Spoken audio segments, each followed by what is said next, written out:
Welcome to Backstage with Richard Ridge. On March 11th, the Actors Fund of America will present the one-night-only benefit concert reunion of Broadway's title of show, and I am here with the entire original cast, creators and director-choreographer. Now, none of them need an introduction, but why don't you introduce yourself to the audience here at Broadway World? I would love to. I'm jumping in, Heidi. You go first. You go Hi, first. I'm Hunter Bell. I'm in Title Show, and I wrote the book to Title of Show. I'm Jeff Bowen, and I wrote the music and lyrics to Title of Show, and I'm in it. Play Jeff. I'm Michael Barres, and I directed and choreographed Title of Show. I'm Susan Blackwell. I play the role of Susan in Title of Show. I'm Heidi Blickenstaff, and I play the role of Heidi in Title of Show, the musical. I love this. How excited are all of you for this reunion concert? I mean, I don't know if I can make it. We're dying! It's so exciting! Yeah, I'm thrilled. I'm thrilled. This show changed our lives. Yeah. And we learned also, it didn't just change our lives, I think it impacted a lot of lives too. So I'm thrilled, A, get a chance to do the show again, and B, get a chance to spend time with these folks again too. And also for the Actors Fund. The fact that it is for the Actors Fund makes it particularly fantastic for us, but we love each other very much, and it's nice to be jumping around in the room together. So are you ready to get out of that door now and get into that theater? No, we need a couple we need a couple more rehearsals. We have until Monday. Easy. So let's talk about what it's been like coming back into the room again and starting fresh all over again. What's it been like? We've all had emotional bursts at strange moments. We'll just be in the middle. Earlier, we were doing Die Vampire Die, and my throat clenched up, and I totally welled up and started crying. And it's just these memories keep hitting us of doing the show, of making the show, and getting the opportunity to do it again is really sort of surreal and awesome. And I think we're all taking a very interesting emotional ride together right now. Susan, what's it been like for you? To be honest, when everybody was like, let's do it, I was like, Lord, let's not do it. I was thinking if Dan Radcliffe, if they're like, put on those Hogwarts robes again. I'm like, really? Well, we're so old. But I'm happy to say that it has been a joyful surprise to come back, and it's so fun. It's fun to sing. It's fun to sing those tight harmonies, and it's fun to have take the trip down memory lane. So it's actually been kind of a hoot and a half. And I was the one that was like, really? But it's just been joyous. For you two, as the writers, what's it been like being back?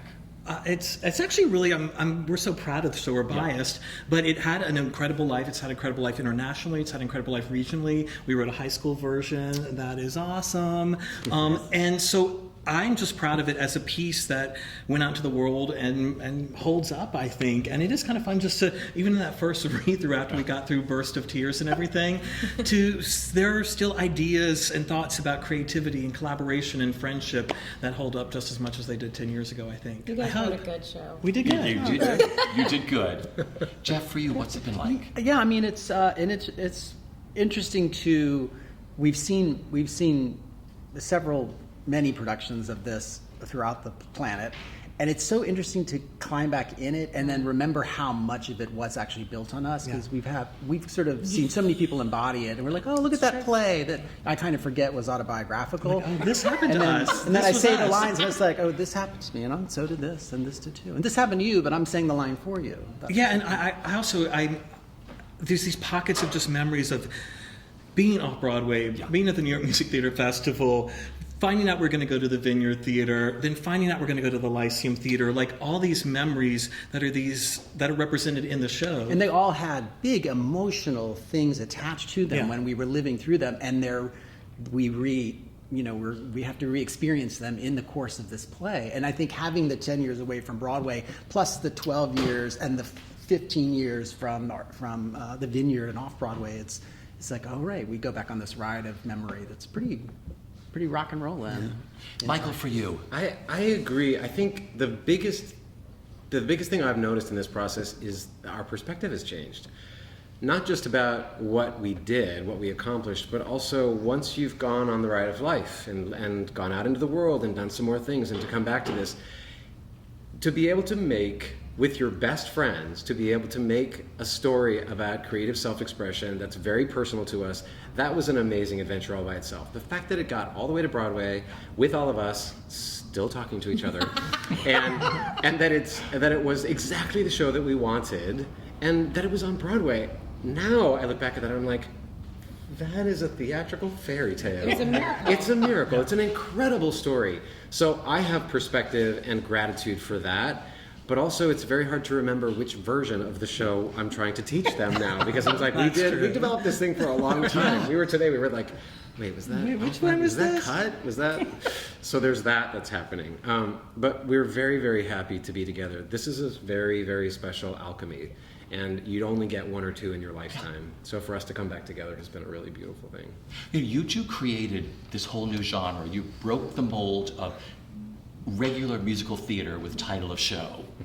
I'd like to think that we're doing something cool. Take it in. I mean, you know, what's interesting, I think, Producers love us because we introduced, just do it with those chairs those and- clothes you're wearing and these 4 chairs. Great. I do have an awareness of we were kind of on the cusp of all that social media wave and all of that whole meta idea, and we did the title of show, we did the blog, we had our hands in all of that kind of stuff. So, I mean, basically we just wanted to write a show that we wanted to see and find a way to get characters and people that in that musical theater genre in commercial Broadway that I believed in and characters I liked. But it is interesting, sort of there's a contemporary feel still, but this whole social media and meta aspect of performing and seen backstage now and, you know, on the different platforms, I think we were kind of at the beginning of all of that. Yeah. Plus, but it's always funny to me that in all our sort of innovativeness, it's just an old-fashioned musical is. I comedy. know. Like, it's just like Babes in Yeah, Arms. Babes With a new spin. I would say a little bit of Muppets Take Manhattan with a little Babes in Arms in there. And a little chorus line too. I mean, it definitely has a traditional structure. I think that's why it holds up so well. Is that when we look at it now, it wasn't just a lark. And It was Sweeney Todd. There's a little bit of Sweeney Todd. And Starlight Express, there's a lot of skating. It was very, very crafted. It wasn't. It looks like it just happened, but it actually was. It was very crafted over the course of many years. What if the first scene was just us talking about what to write? We could put this exact conversation in the show. Wow, so everything I say from now on could actually be in our show? Yeah, Like this? like this. And this? And this. This too? This too. So I could say Wonder Woman for President, and that would get into our show. Wonder Woman for President. I'd watch a show that said that. Me too, but do you think other people will want to watch something like that?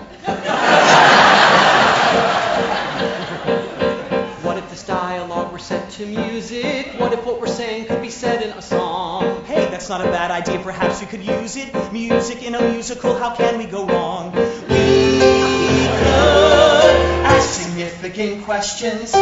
We could get important points across. Like, are we writing for art? And is art a springboard for fame? And will fame get us a paycheck? But will a paycheck mean that we're sellouts? And if we sell out, will they yell out me and you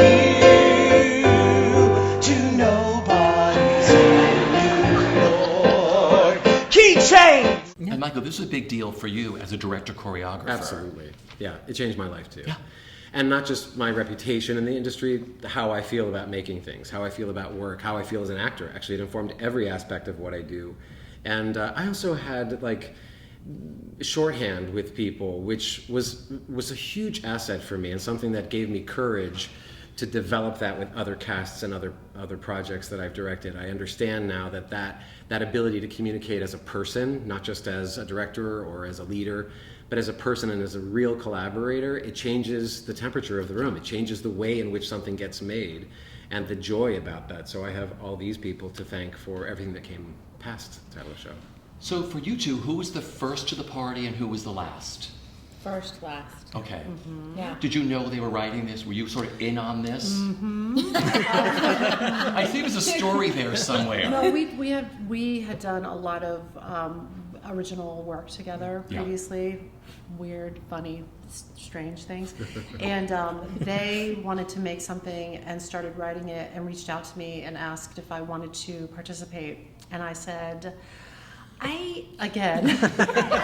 There's a pattern. I see a pattern. Hey, you see a pattern? I'm always a no first. Why do we keep going back there? But I wasn't sure because I was very busy and Yeah. very important. And they reached back the following day and said, "Well, we wrote you in last night, so So you're in. So So I'm you're in. in. You're in. Whether you like it or Yeah. not. Yeah. Okay, so when you got the script, Yes. when you read it, what went through your mind? I was so confused. I thought it was like kind of nonsensical and strange. Jeff and I had done the Who's Tommy in Brazil together, and we were very good friends. And he sent me the script, and I honestly was like, what in the hell is this?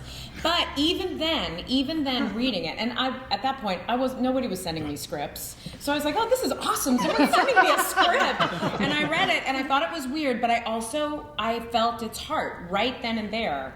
And I came in and met everyone. We went out on a date together, and it was essentially an audition. It was an actual audition. And we said we'd like to see you again. I had a good time. Yes, we decided we wanted On a to second see date. Such a good audition. Thanks. It was really good. I I remember appreciate very that. clearly. I loved the idea of working with my friend. And Jeff and I were so close in Brazil that it was one of those connections that I felt like any friend of Jeff's is destined to be a friend of mine.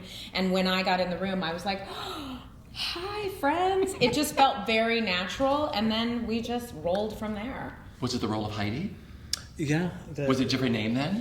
We started out with an actress named Stacia Fernandez, Who's and awesome. and then who was amazing and doing her thing in the world and the biz. And then Stacia had a conflict when we did it at New York Music Theater Festival, and then we brought in this nerd. And I actually played Stacia. Oh, that's right. The very That's first, the right. craze. Everybody had their own names, but I played Stacia. That is right. a true story. Well, because the show was built on Stacia's story, Yeah, and which over makes the sense. course of development, it got changed to the truth of Heidi's history with this group, and then she got to play crazy? herself. There's still some elements. All right, so the fans that are coming and everybody else on March 11th, are there different versions or different pieces you've added back in, or as you're figuring it all out in the room? We're basically doing the Broadway show, the Broadway version. But there's a few surprises for the night and some teasers. But you have to buy a ticket at actorsfund.org to come see it. Good work. So I think it's going to be a special night, hopefully to honor the people that love and know the show. But also I think if you are someone who got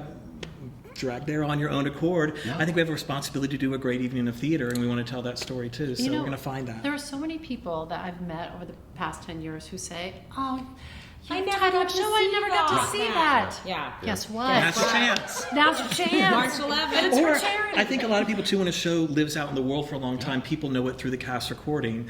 But we all know the real heart of musicals are books and librettos. So, right? Bookicals. No, but I think you have an experience with the cast recording, so I think it's fun to discover it with the bookical. I mean, the music's fine, but I mean, But the show is the Broadway version. The cast album title show was done for the off-Broadway version, so Yes. there's That's quite a It's so different. There's a lot more material that was added for Broadway that's not on the cast album. So was a lot of it in your muscle memory, like that first day you came back to rehearse this It's reunion? coming up slowly. Yeah. It's rising up. Oh my God. Yeah. It is funny when you let your body kind of relax and be like, And your body's that's like, in "Oh, there. right." All right, I went like this and like this and like I this. beveled to the left, I not beveled the to the right. right. But it's fun also to fight and be like, we were left leg. No, it was right. And then we'll play a bootleg on YouTube, literally, because To they're find out out what there. it To was. find out what it was. Oh, it was on the right after all. No, it was the right. That's right. Thanks, So Michael, YouTube. what's it been like for you working with these four again? And trying to put this back together again God in love between him. How much everything you're time we doing. got? Yes, totally.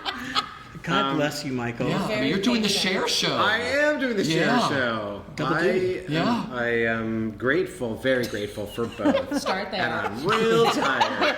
It's like a pageant answer. I'm so grateful for this time. World. Here's my roses and my scepter. I am so grateful. The honest truth is, this was my idea first. I felt so strongly that something, I don't know, that we needed a little bit of a bookend. And this group of people is so magnetic and so beautiful and so special to me and to the people who are fans of the show. And I really felt like there was more to say, and also to do it for the Actors Fund, to do it for this reason, to give them more funds to do the work that we all benefit from. That mattered to me greatly, and I'm also incredibly proud of it. It's an amazing show. It's a wonderful, wonderful evening at the theater, and I want more people to see it. So those people that didn't get a chance that are coming to see it this time for the first time, and the ones that are revisiting it, and also for the world. I just think, we, as Hunter said, there have been productions in Danish and Japanese. It was in Hong Kong. It's been in South Korea. America. It's been all over the world. Yeah, there's actually, I found a clip of people singing "Die Vampire Die" in Hebrew. Yeah. Yeah. And What's it like for you guys, like traveling around the world, seeing this, like sung in a different language? It's surreal, Yeah.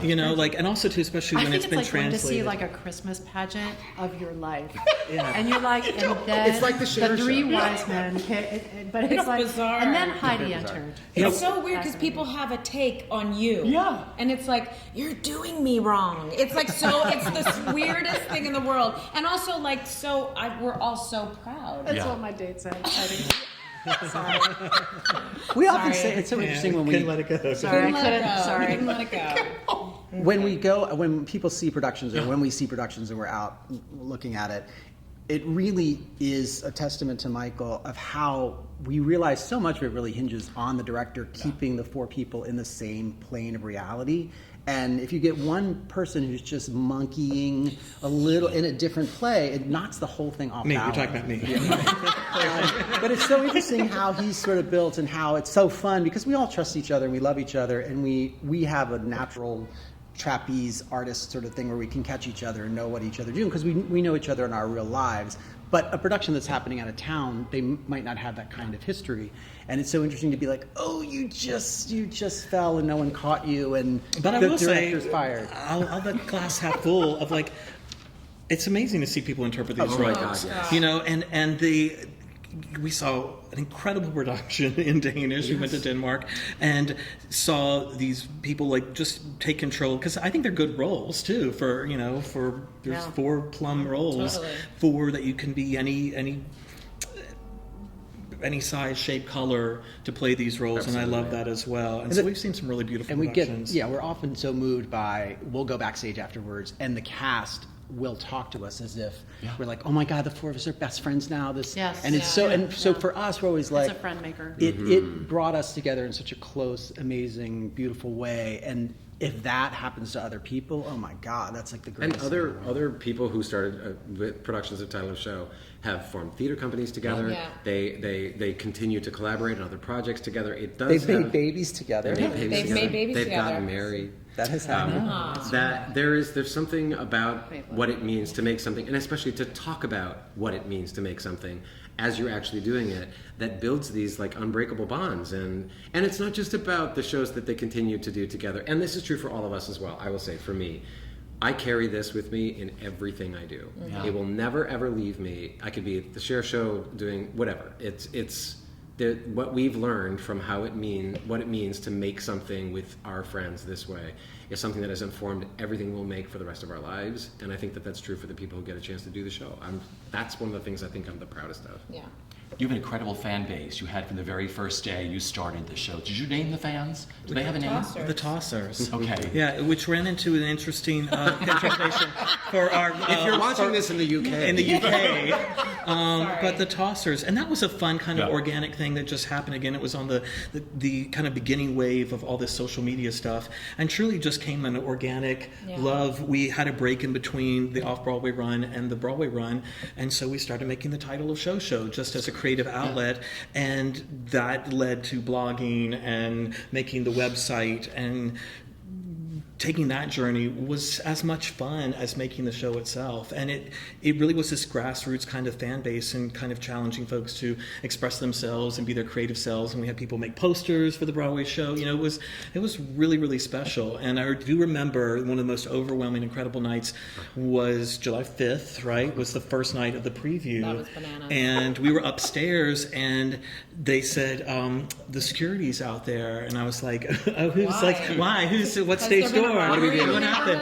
neighborhood? And it was kind of the in-person, real-time culmination of all this great grassroots movement and love and fun at the stage door of the Lyceum Theater, and it was really remarkable. You know what's so amazing is that, so was that 46th Street that was shut down? Yeah. They had to shut it down because the people were standing outside the stage door, and I remember being utterly overwhelmed. But now Be More Chill is at the Lyceum, and they had their first preview, and Jen Tepper is their producer, and she worked on our show, and now she is experiencing that with Be More For Chill. a show she's producing. And it's just sort of like You started it.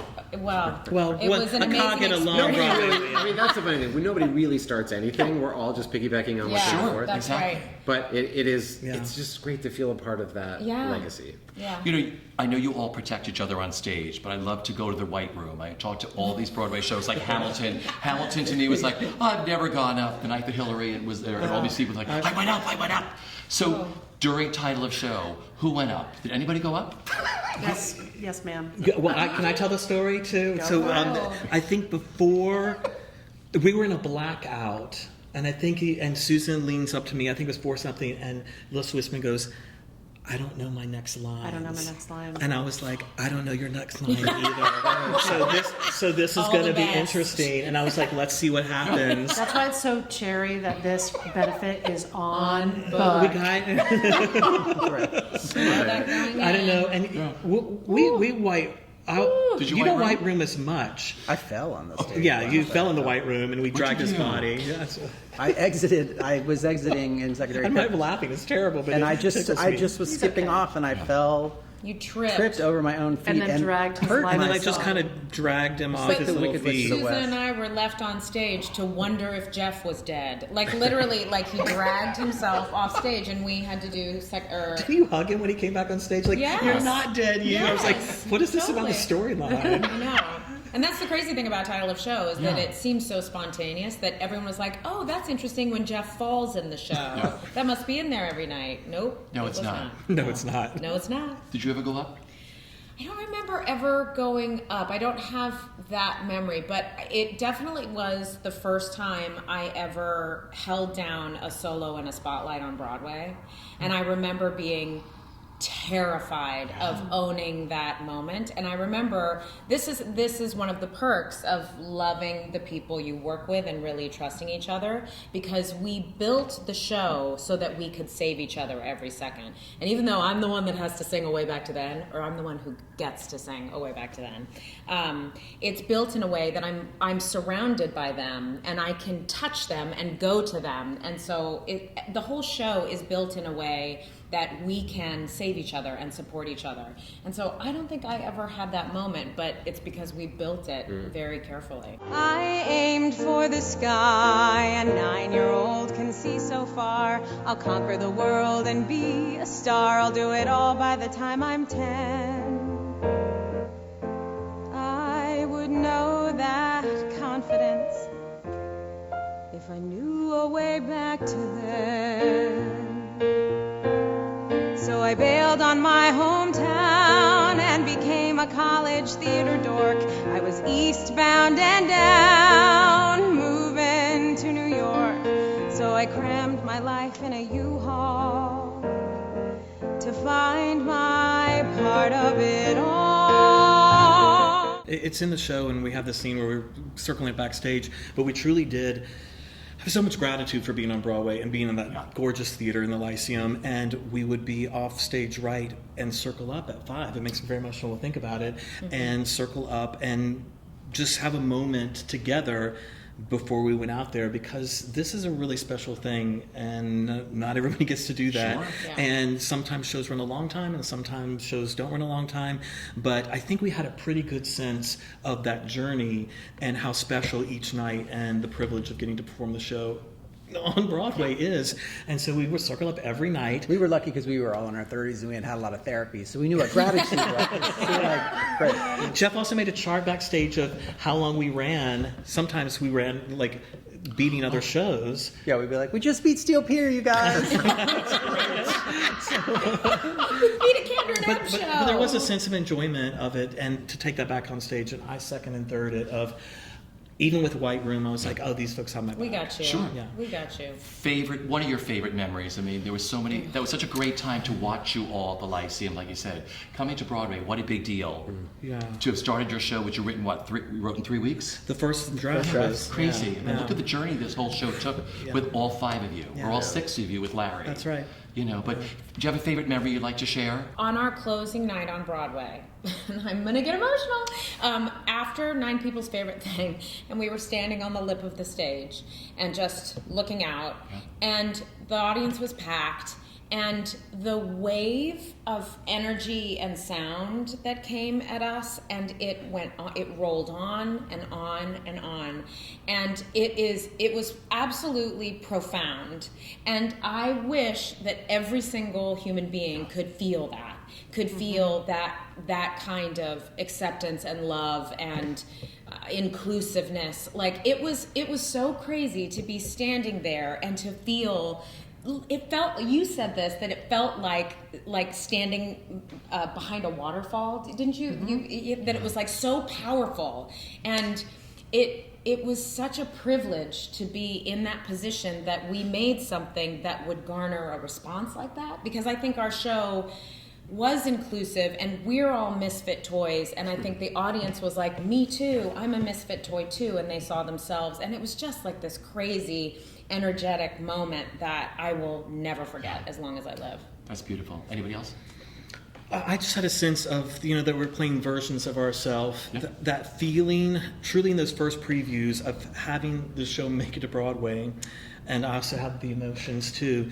2 feelings. A, that we weren't going to be changing it. It's that feeling of like, oh, the show's, we're going to freeze this version for Broadway, and we've been working on it, created. So there's this like joy and relief and sadness because you're writing, but like now we perform it. So that was that feeling overwhelming, that first preview. And then I think playing a version of ourselves and realizing that all of our beautiful weirdness were our superpowers. And when we presented that fully and authentically, encouraged by this one, on a Broadway stage, and for that to be celebrated was just so beautiful. So I choose that first preview of that too, of the kind of that real time on Broadway, achieving that goal was remarkable to me. I also remember when our producer Kevin McCullum took us in to the Lyceum for the walkthrough when we were we walked in to sort of, we kind of knew that was probably the theater we were maybe going to do the show at, and Kevin brought us in, and I just remember walking onto the stage, and I was just, the 13-year-old me was like, holy hell, you're going to be doing a show you wrote in this Broadway theater.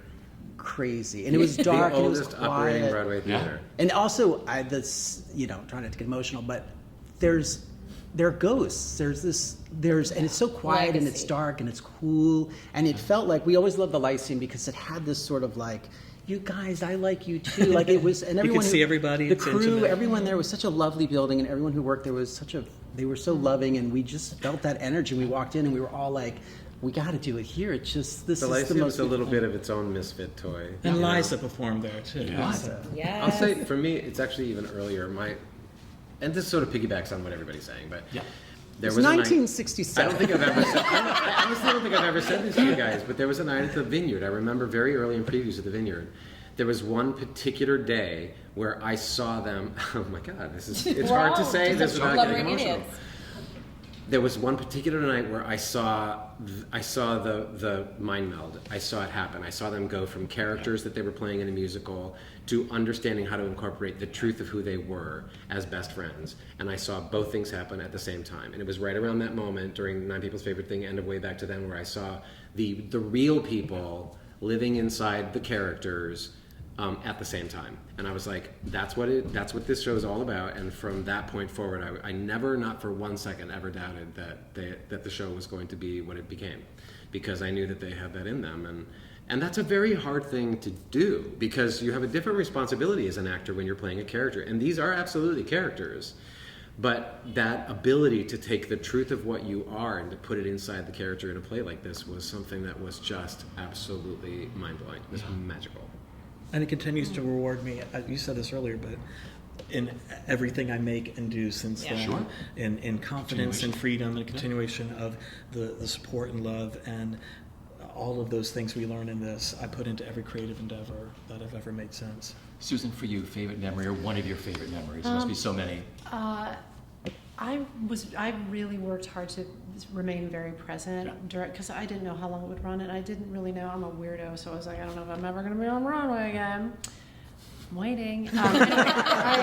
I would go out and warm up on the stage before the show, and I would just look at the lights and the architecture and the beauty of this space that had such a storied history, and I'm so proud to be just like a little pearl on that string of pearls, and I'm proud even of the things that have happened after, like Oh Hello, like shows that I love that have also Be More Chill that are now playing that theater, but I remember really focusing, and I just remember the beauty of the chandeliers and the lights and the filigree and the architecture, and I think I did a pretty good job of savoring it, so it's kind of burned on my retina.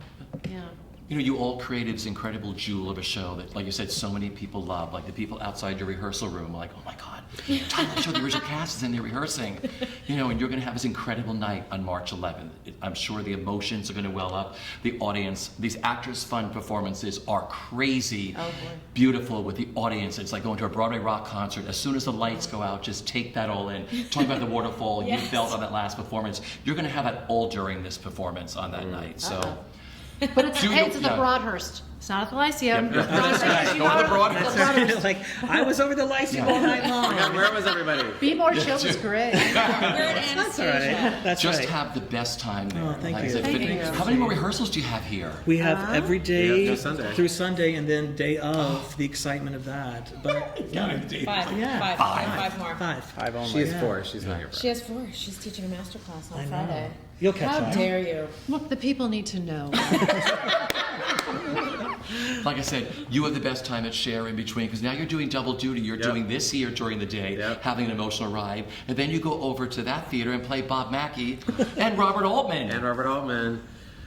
Yes, and it's all so. As I said, I'm so grateful for all of it. I'm very tired, but I'm also very You'll grateful. sleep when you're dead. I'll sleep when I'm You are dead. so Broadway. I'm so Creative grateful. energy is about. And I'm going to say thank you to you, Richard. Because honestly, from the get-go, That's I can right. feel it in your voice today. Yeah. But like for the world out there, you should know that man has been supportive of us from day one. Off-Broadway, all the way through our ride on the Broadway. You love this business the way that we love this business. That's true. And we love you for that. Well, I thank you for that, but you all make the magic. So I tell you, it's a big deal. Like you said, 8 shows a week and what you all put out there. So have the best time on March 11th. Thank you. And thank you for sitting with Broadway World today. Thank you, Broadway World. Bye, Broadway. Thanks.